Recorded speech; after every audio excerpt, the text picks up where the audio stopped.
Che eleganza. Non so se avete mai visto la serie, come si chiama? La storia La delle, storia dell'ancella, Handmaid's Tale, la storia delle ancelle. sotto il suo occhio. Cavoli, sei uguale.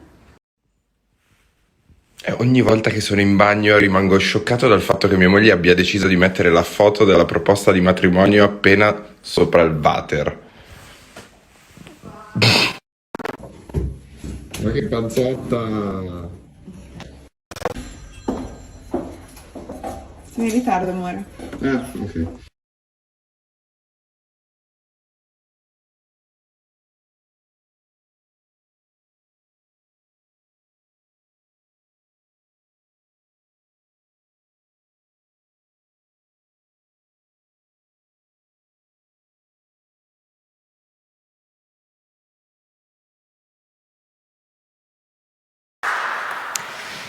Chiara Ferragni e Fedez.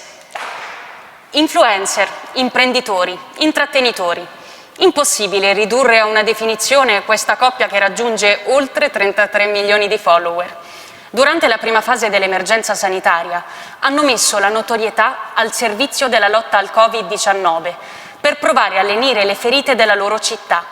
Con un racconto ironico sulla vita da famiglia milanese in quarantena, hanno sensibilizzato sull'importanza di osservare le regole per contenere il contagio. Con altruismo unito a senso pratico, hanno lanciato una raccolta fondi per l'ampliamento in tempi record del reparto di terapia intensiva dell'ospedale San Raffaele. A questo risultato straordinario si aggiunge l'impegno come volontari dell'iniziativa Milano Aiuta.